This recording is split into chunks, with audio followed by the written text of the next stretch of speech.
Well, good afternoon, everyone. I'm Michelle Easton, president of the Claire Booth Luce Policy Institute. And I want to thank you for joining us and welcome you to October Conservative Women's Network. Special thanks to our partner, the Heritage Foundation, Becky Norton Dunlop. We've been putting this on for years, and it's such a pleasure to work with such a fine organization as the Heritage Foundation. Now, I am so happy today to introduce today's speaker, Kate Obenshain. I know you've all seen Kate on Fox News, where she's a passionate, articulate defender of conservative values. She's also been one of the Luce Policy Institute's most popular campus speakers for many years, and she's been speaking and mentoring young women that we work with for decades. And she's helped me out so many times at the Luce Institute, helped the Luce Institute out so many times too, and I'm very grateful to you, Kate, for that. She's also been in almost all of our great American conservative women calendars, and our 2013 calendar's out. We did a little differently this year with not only beautiful women, but beautiful scenes of America. And here's Kate from March of 2013, and the quote on her page from Claire Booth Luce: "Courage is the ladder on which all other virtues mount." That was Claire Booth Luce, and other great ladies have spoken about courage as well. Kate, we love having you in our calendar. Now, Kate today is going to be talking about how, despite lofty claims of unity, the left is really dividing America with their radical policies. Kate's not just a regular guest on Fox News, but on many other TV stations as well. I saw her on Larry Kudlow just earlier this week on CNBC. She appears on many radio shows. She speaks all over the country. And at the Claire Booth Luce Policy Institute, we're especially honored to have Kate as a member of our board of directors.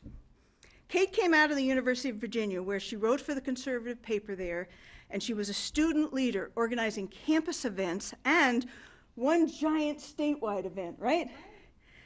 She came to Young America's Foundation right out of college, and she took a lecture program, which was small, and made it into the biggest, best lecture program in the country. Then she left YAF for some other important things, and then she came back and served as a vice president for a number of years until quite recently.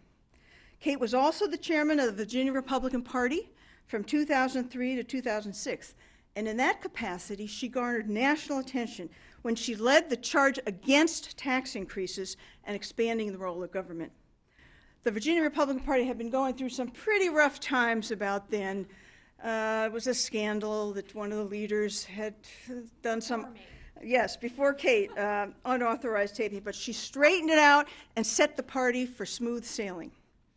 She then served as Senator George Allen's chief of staff, and while she was working for Governor Allen as his chief education and health advisor. That's when she recommended me for the Virginia State Board of Education, and he appointed me to that. And she also got to work with Becky Norton Dunlop at that point, because Becky was serving in the cabinet of George Allen as well. So we got to work with Kate on state level issues as well. Now, Kate is the author of a new book, right there, called Divider in Chief: The Fraud of Hope and Change. And we're selling the book outside, and she'll be signing copies for you if you like after she speaks. Kate was born into a family of conservative leaders and activists in Virginia. She's a graduate of UVA, as I said. She resides in Winchester with 4 extraordinarily wonderful children, especially her youngest daughter, who is one of the most gracious young ladies I've ever seen. I want her for myself, but I get to visit with her every now and then. But a wonderful activist for our cause. Please join me in welcoming Kate Obenshain.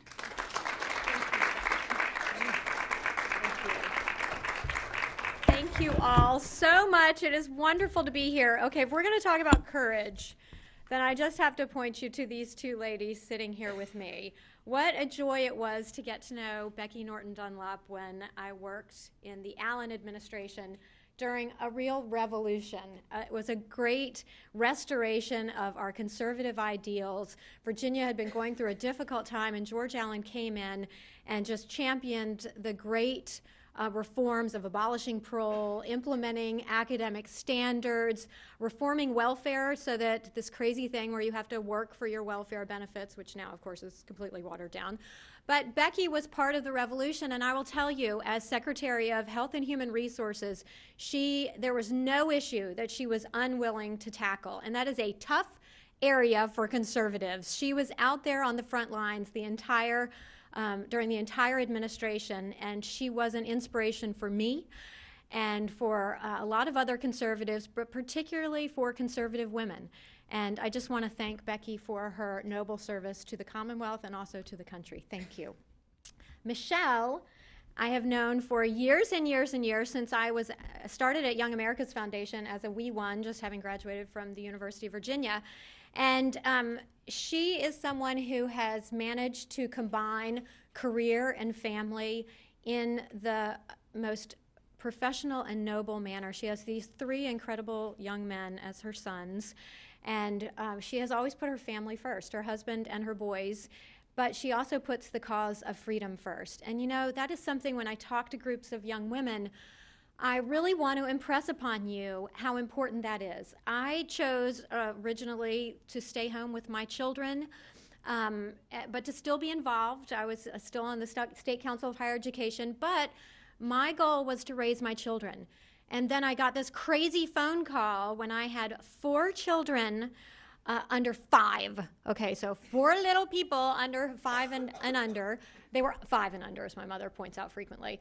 My little girl, I had 3 boys and this precious little baby girl, and I was so happy. Life was exactly like it was supposed to be. And I got this very irritating phone call from George Allen saying, Kate, we need you. We need you to run for state party chairman in Virginia.